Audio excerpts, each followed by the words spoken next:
আচার্য exclusive চ্যানেলে তোমাদের সকলকে স্বাগত জানাই। আশা করি সবাই ভালো আছো। চলো, তোমাদের পর্ষদের টেস্ট পেপার থেকে, ক্লাস 10-এর পর্ষদের টেস্ট পেপার থেকে, হিস্ট্রি থেকে তপন বালিকা বিদ্যালয়ে পেজ নাম্বার 132-এর যে সমস্ত 2 নম্বরের কোশ্চেনগুলো আছে সেগুলোর অ্যান্সার নিয়ে আলোচনা করব। সবাই তাই খাতা খুলে কিন্তু খাতায় নোট ডাউন করবে, অবশ্যই খাতায় নোট ডাউন করবে। আর এই যে সেটটা খুবই গুরুত্বপূর্ণ, কারণ এই সেটে তোমাদের যে সমস্ত কোশ্চেনগুলো করেছে সেগুলো কিন্তু একটু ব্রড, একটু বড় ধরনের। এখানে কারণ, ব্যর্থতা, গুরুত্ব, উদ্দেশ্য এই ধরনের কোশ্চেনগুলো করেছে, তাই কিন্তু ভিডিওটি একটু বড় হবে। তাই খাতা কলম নিয়ে অবশ্যই নোট ডাউন করবে। চলো শুরু করা যাক।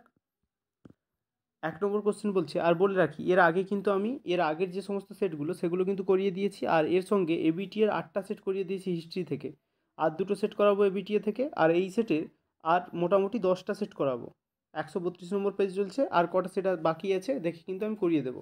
15 তারিখের মধ্যেই কিন্তু কভার করা হয়ে যাবে, বলে দিয়েছি সবাইকে যে জিওগ্রাফি থেকে আর হিস্ট্রি থেকে 15 তারিখের মধ্যে কিন্তু কভার করা হয়ে যাবে, 10টা করে সেট। চলো শুরু করা যাক। 1 নম্বর কোশ্চেন বলছে, নারী ইতিহাস চর্চার উদ্দেশ্য কী? অ্যান্সার দেখো, নারী ইতিহাস চর্চার উল্লেখযোগ্য গুরুত্ব হলো প্রথমত কি, সভ্যতার ইতিহাসে রাজনৈতিক, সামাজিক ও সাংস্কৃতিক ক্ষেত্রে নারীদের ভূমিকাকে তুলে ধরা। দ্বিতীয়ত, লিঙ্গ বৈষম্য দূরীকরণ ও নারী পুরুষের সমানাধিকার প্রতিষ্ঠায় এই ইতিহাস চর্চায় ইতিবাচক ভূমিকা পালন করেছে। তৃতীয়ত কিনা, ইতিহাস চর্চার ক্ষেত্রে প্রচলিত ইতিহাসের সংশোধন করতে চেয়ে নারী ইতিহাস এক বিকল্প ইতিহাস চর্চার সন্ধান দিয়েছে। 2 নম্বর কোশ্চেন, সংবাদপত্র ও সাময়িক পত্রের মধ্যে পার্থক্য লেখো। অ্যান্সার দেখো, না সময়কালগত পার্থক্য। সংবাদপত্রের সময়কাল সাময়িক পত্র প্রকাশের অনেক আগে বলে মনে করা হয়। 2 নম্বর কী বলছে, না আকার আকৃতিগত পার্থক্য। সংবাদপত্র ও সাময়িক পত্রের মধ্যে কিছু আকার আকৃতিগত পার্থক্য রয়েছে। সংবাদপত্রগুলি আকারে সাময়িক পত্রের তুলনায় অনেক বড় হয়ে থাকে, এর পৃষ্ঠাগুলি খোলা থাকে। অন্যদিকে সাময়িক পত্রগুলির আয়তন ও তুলনামূলকভাবে ছোট হয়, অনেক সময় এগুলি বইয়ের মতো বাঁধাই করা হয়। 3 নম্বর কী বলছে, না প্রকাশনার সময়কাল। সাময়িক পত্র প্রকাশনার একটি নির্দিষ্ট সময় থাকে, এটি কখনো সাপ্তাহিক বা কখনো মাসিকভাবে প্রকাশিত হয়। যেহেতু সংবাদপত্র দৈনন্দিন জীবনের ঘটনাবলী তুলে ধরে, তাই কিন্তু এটি প্রতিদিন প্রকাশিত হয়। 4 নম্বর কি, না বিষয়গত পার্থক্য। সংবাদপত্রগুলি থেকে আমরা দৈনন্দিন জীবনের বিভিন্ন ঘটনা, সমাজের বিভিন্ন দিকের পুঙ্খানুপুঙ্খ বর্ণনা পাই। সেখানে প্রতিটি বিষয়েরই গুরুত্ব থাকে, কিন্তু নির্দিষ্ট বিষয়কে কেন্দ্র করে সাময়িক পত্র প্রকাশিত হয়। একটু ফাস্ট বলতে হচ্ছে, কারণ ভিডিওটা কিন্তু একটু লং হবে, তাই তোমরা একটু ধরে ধরে কিন্তু লিখে নেবে। চলো 3 নম্বর কোশ্চেন বলছে, ইয়ং বেঙ্গল আন্দোলনের সীমাবদ্ধতা কী ছিল? ইয়ং বেঙ্গল আন্দোলন শেষ পর্যন্ত ব্যর্থ হয়। এই ব্যর্থতার কারণগুলোই হচ্ছে সীমাবদ্ধতা। সীমাবদ্ধতা কিনা, 1 নম্বর নেতিবাচক কর্মসূচি। না, ইয়ং বেঙ্গল আন্দোলনের কোনো গঠনমূলক কর্মসূচি ছিল না। হিন্দু ধর্ম বা পাশ্চাত্য সভ্যতা কোনোটি সম্পর্কেই তাদের কোনো স্বচ্ছ ধারণা ছিল না। হিন্দু ধর্ম সম্পর্কে সব কিছু না জেনেই তারা কী করে এই ধর্মের নিন্দায় সোচ্চার হয়েছিল। 2 নম্বর কী বলছে, শহর কেন্দ্রিকতা।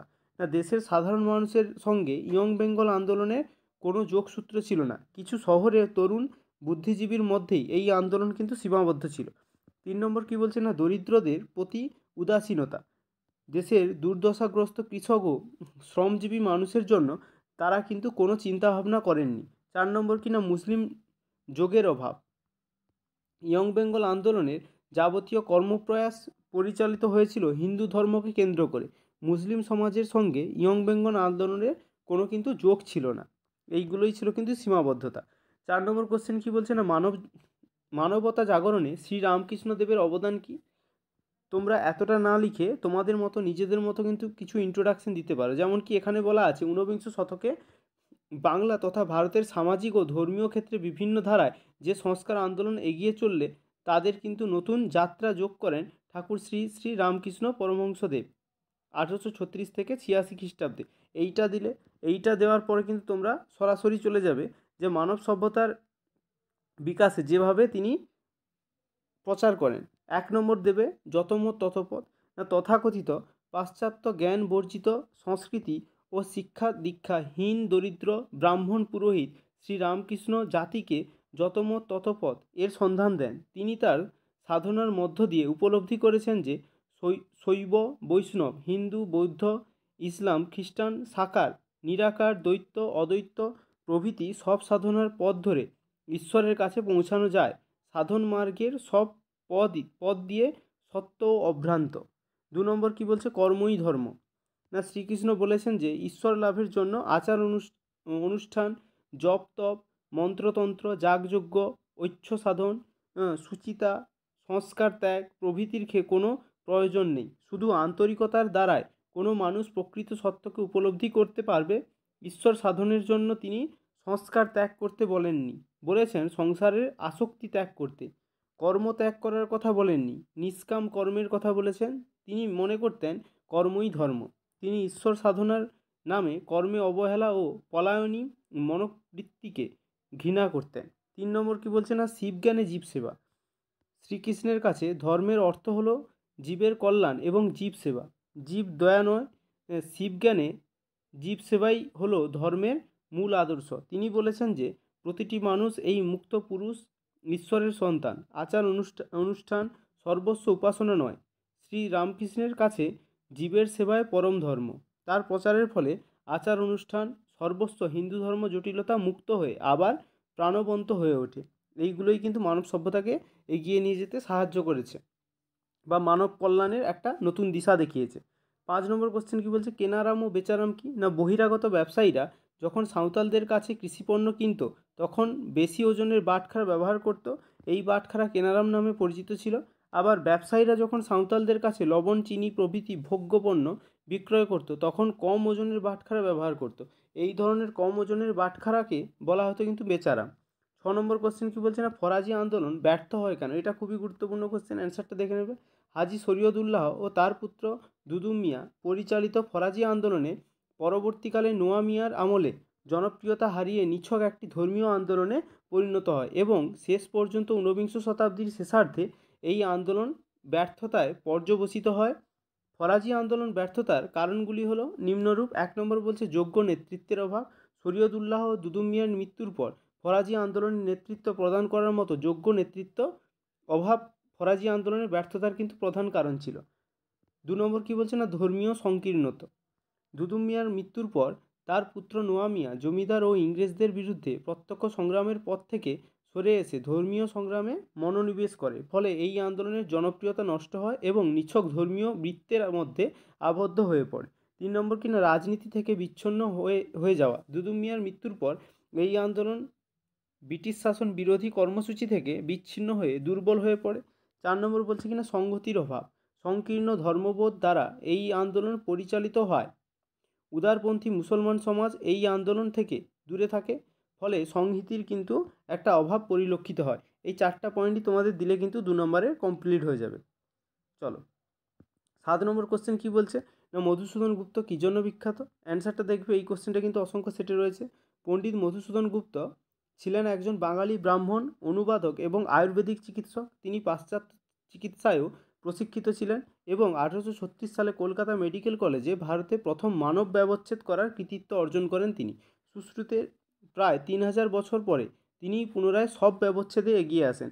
19 শতকের বাংলায় তিনিই প্রথম বাঙালি সব ব্যবচ্ছেদকারী ডাক্তার, যার হাত দিয়ে কিন্তু এক নতুন যুগের সূচনা হয়েছিল ভারতীয় চিকিৎসা বিজ্ঞানে।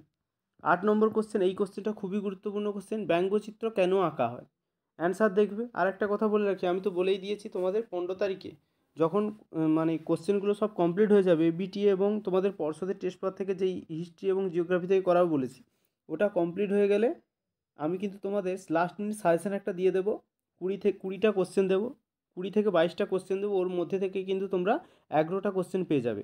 আগের বারের কোশ্চেন থেকে আমার 18টা থেকে 20টা লাস্ট মিনিট সাজেশন থেকে কিন্তু 10টা পেয়েছিল গতবারের ক্যান্ডিডেটরা। তাই কিন্তু অবশ্যই দেখার জন্য কিন্তু অবশ্যই চ্যানেলটিকে সাবস্ক্রাইব করে রাখবে। আর যেই কোশ্চেনগুলো বলে যাচ্ছি ইম্পর্টেন্ট বলে, সেগুলো কিন্তু অবশ্যই নোট ডাউন করে পড়বে, কারণ এই বড় কোশ্চেনগুলোর মধ্যেই তোমরা কিন্তু শর্ট কোশ্চেন পেয়ে যাবে। অনেক বড় কোশ্চেনের মধ্যেই কিন্তু শর্ট কোশ্চেন আছে, তাই দেখে নেবে এইগুলো ভালো করে। 8 নম্বর কোশ্চেন কী বলছে, ব্যঙ্গচিত্র কেন আঁকা হয়?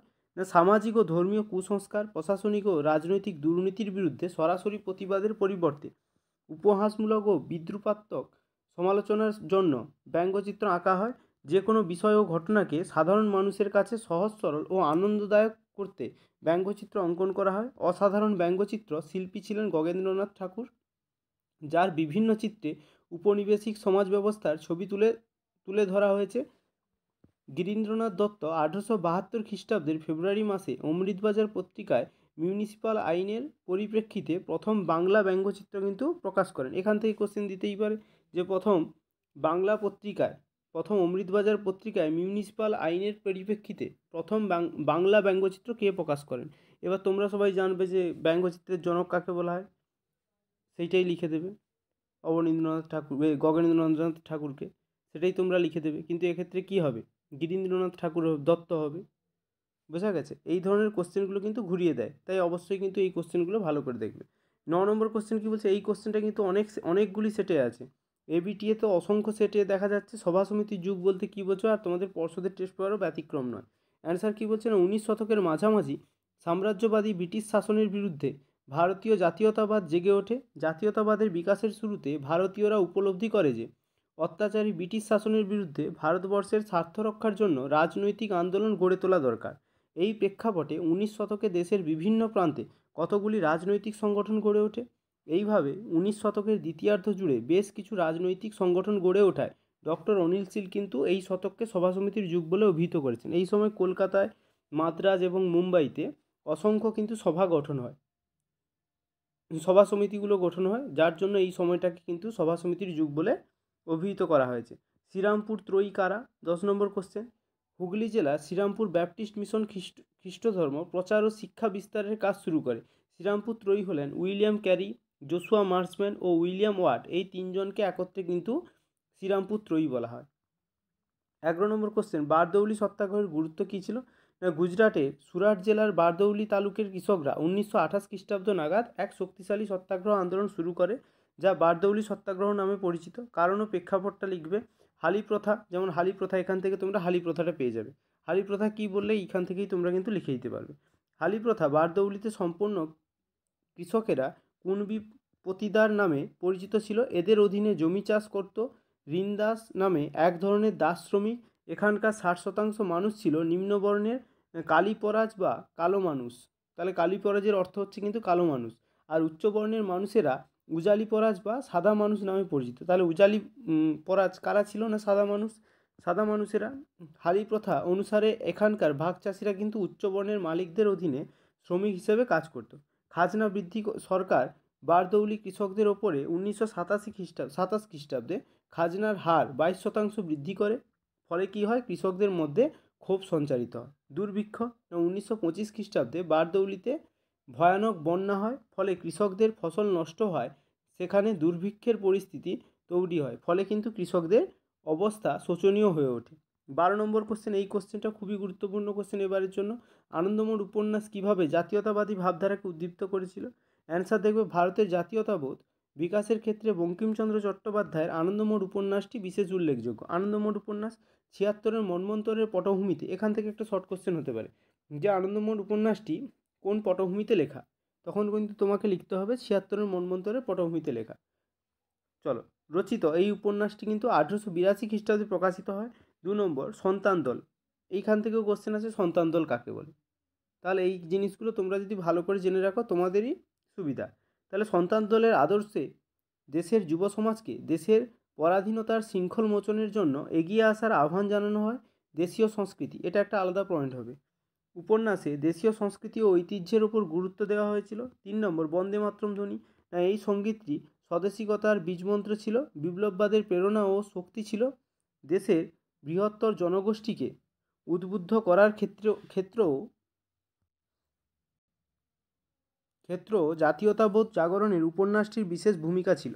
13 নম্বর কোশ্চেন, বঙ্গভঙ্গ আন্দোলন অংশগ্রহণকারী নারীদের অংশগ্রহণের প্রকৃতি কেমন ছিল? এই কোশ্চেনটাও খুবই গুরুত্বপূর্ণ।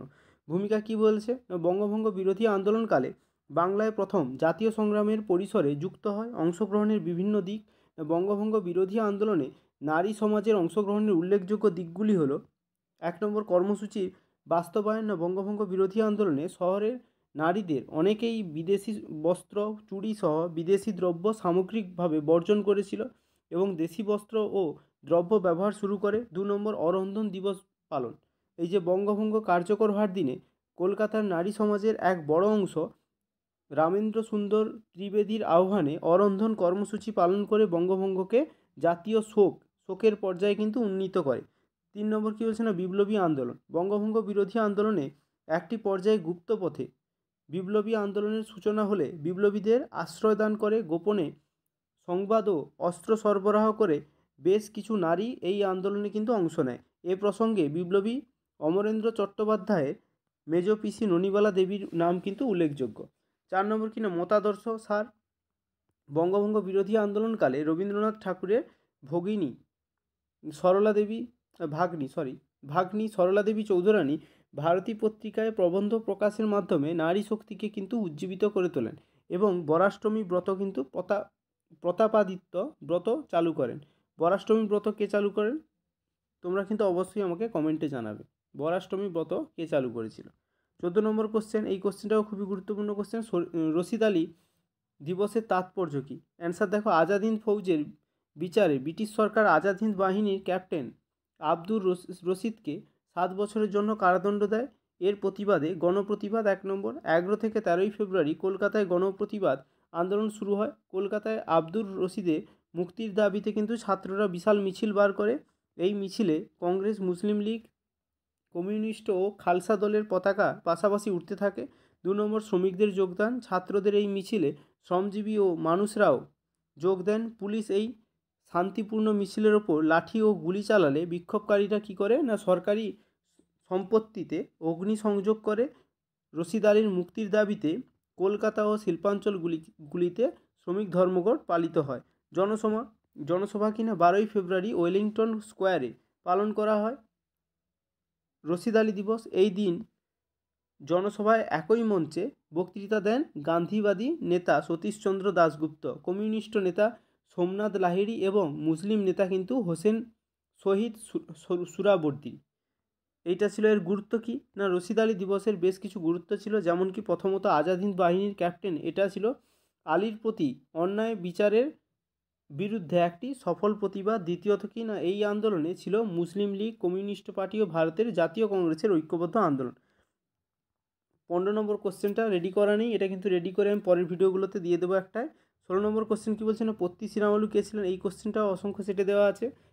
কী বলছে না অ্যান্সার দেখো, অন্ধ্র অঞ্চলে ভাষাভিত্তিক প্রদেশ গঠনের দাবিতে আন্দোলন করে বিখ্যাত হয়েছেন পত্তি শ্রীরামলু। স্মরণীয় হওয়ার কারণ কিনা 1952 খ্রিস্টাব্দে 19 অক্টোবর তেলেগু ভাষাভাষীদের জন্য স্বতন্ত্র অন্ধ্রপ্রদেশ গঠনের জন্য দাবি তুলে তিনি কিন্তু আমরণ অনশন শুরু করেন। 58 দিন অনশনের পরে তার মৃত্যু হয়। তার মৃত্যুর পর অন্ধ্রপ্রদেশের দাবিতে প্রবল বিক্ষোভ শুরু হয়। এর ফলস্বরূপ ভারত সরকার 18 ডিসেম্বর অন্ধ্রপ্রদেশ নামে কিন্তু রাজ্য গঠনের সিদ্ধান্ত গ্রহণ করেন। এটাই ছিল কিন্তু প্রথম ভাষাভিত্তিক একটা অঙ্গরাজ্য এবং 1953 খ্রিস্টাব্দের 1 অক্টোবর অন্ধ্রপ্রদেশ রাজ্য কিন্তু গঠিত হয়। ভাষাভিত্তিক রাজ্য গঠনের দাবিতে তার এই আন্দোলনের জন্য পত্তি শ্রীরামলু কিন্তু অমরজীবী উপাধি দেওয়া হয় তাকে। ব্যাস এই ছিল তোমাদের 132 নম্বর পেজের সমস্ত 2 নম্বরের কোশ্চেনের অ্যান্সারগুলো। পরবর্তী ভিডিওটা পেতে অবশ্যই চ্যানেলটিকে সাবস্ক্রাইব করবে আর ভিডিওটা ভালো লেগে থাকলে অবশ্যই একটা লাইক প্রদান করবে। Thank you. ভালো করে মন দিয়ে পড়াশোনা করো আর এক্সামকে কিন্তু বেশি দেরি নেই।